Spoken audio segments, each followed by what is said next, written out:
Apartments.com. Roommate of the Year. I'm David Kravchuk.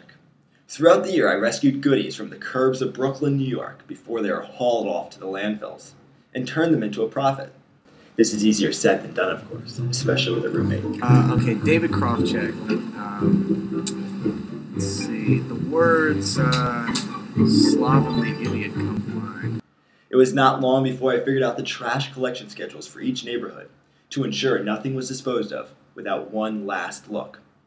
Then started the collection. Our room quickly became cramped. I can't move my legs right now because of all the various debris. I hauled home TVs, If I have to come home to another TV, speakers, lamps, furniture, wall hangings, rusted bike frames, toasters. I was initially very against the idea of using this stuff. Of course, many of the items had their issues. As you can see, your favorite shows in Black and white. all two colors. Bad IC processors or vertical amplifiers, burnt up resistors, a missing cabinet door handle. You can see the horrible this one right monolithic here. piece of garbage. With some tinkering and tools, I was able to recover most of the goods hauled back. However, it still took some time and an agreement to split the profit of any sales to convince my roommate that the efforts were worthwhile. After all, I wasn't the only one stubbing my toe.